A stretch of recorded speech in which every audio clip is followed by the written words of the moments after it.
Neste último capítulo 31, temos a narração da morte solene de Saul e de Jonatas, e fecha, pela derrota total dos israelitas, esta comovente história. Terminou toda a história de Saul e da sua família que tinha sido suscitado para combater os filisteus. Saul e os seus filhos caem entre os seus inimigos. São decapitados, as suas armas enviadas em sinal de triunfo para os templos dos seus deuses, e os corpos afixados no muro de Bet-san. Triste fim. E este será sempre o fim da carne nos combates de Deus. Agora faremos um resumo da história de Davi. Recordemos em breve linhas a história de Davi. A simplicidade da fé guarda-o na posição do dever e no contentamento, sem desejo de sair dessa posição, porque a aprovação de Deus lhe basta. Ali, por conseguinte, conta com o socorro de Deus, como estando-lhe perfeitamente assegurado. Atua segundo a força do Senhor. O leão e o urso são abatidos pelo seu braço de jovem. E por que não, se Deus estava com ele? Segue a Saul com igual simplicidade e depois volta a cuidar das suas ovelhas com a mesma satisfação. Ali, em segredo, ele tinha compreendido pela fé que o Senhor estava com Israel. Tinha compreendido a natureza e a força dessa relação.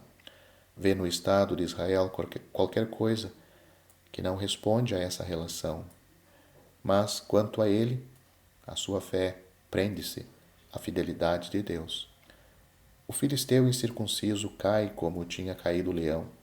Serve Saul como músico, com a mesma simplicidade de sempre, e quer ao pé dele, quer quando Saul o envia como chefe de 1000, ele faz prova do valor, submete-se às ordens do rei. Finalmente o rei expulsa-o, mas ele está sempre na posição da fé. Já não são mais feitos de armas, mas o discernimento do que convinha, quando o poder espiritual estava nele e a autoridade divina exterior noutras mãos. Era a mesma posição que a de Jesus em Israel. Davi não falha nesta posição. E as dificuldades não faziam senão sobressair toda a beleza da graça de Deus e os frutos da obra do Espírito Santo, ao mesmo tempo que desenvolviam, de uma maneira muito particular, as afeições espirituais e as relações íntimas com Deus, seu único recurso. Foi especialmente isto que deu lugar aos Salmos. A fé é bastante para lhe fazer atravessar todas as dificuldades da sua posição, e é ali que ela manifesta todas as suas belezas e todas as suas graças. A nobreza de caráter que a fé empresta ao homem e que é o reflexo do caráter de Deus, produz nas almas mais endurecidas, mesmo naquelas que, tendo abandonado a Deus, foram por Deus abandonadas, estando onde o pecado, o egoísmo e o desespero se unem para endurecer. Como dizia, nós vemos que a fé, a nobreza de caráter que a fé emprega no homem e que é o reflexo do caráter de Deus, produz nas almas mais endurecidas sentimentos de afeição natural, remorso de uma natureza que desperta sob a influência de algo que é superior à sua maldade, que deita a sua luz a custo, porque é apenas momentâneo e fraca, deita a sua luz sobre as trevas que envolve o infeliz pecador que não quer Deus. É porque a fé permanece bastante perto de Deus para estar acima do mal que subtrai a própria natureza ao poder do mal, embora a natureza não tenha poder para se dominar. Mas Deus está com a fé. Por isso a fé respeita tudo que Deus respeita e reveste todo aquele que traz consigo algo de Deus. do respeito que é devido a tudo o que pertence a Deus e recorda Deus ao coração com a afeição que a fé mantém por Deus e traz tudo o que é de Deus ou a Deus se refere. É o que se vê sempre no Senhor Jesus e por toda parte onde o seu Espírito se encontra. E é o que dá tanta beleza, tanta elevação à fé, que se enobrece da nobreza de Deus, reconhecendo o que, em virtude da sua relação com Deus, é nobre aos seus olhos, seja qual for a iniquidade e o aviltamento daqueles que são revestidos dessa dignidade. A fé atua da parte de Deus e revela-o no meio das circunstâncias, em lugar de ser governada por elas. A sua superioridade sobre tudo o que a rodeia é bem evidente. Que descanso vê-la no meio da lama em que chafurda este pobre mundo.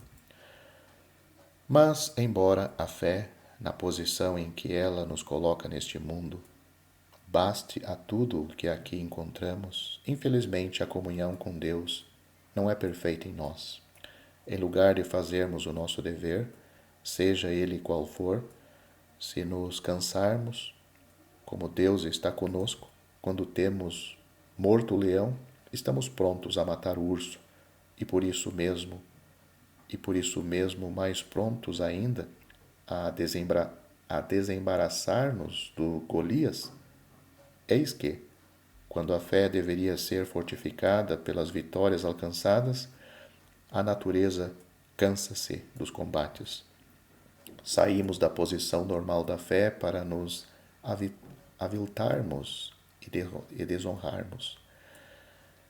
Que estranha diferença entre o Davi que, pelos frutos da graça, faz chorar Saul, reabrindo ao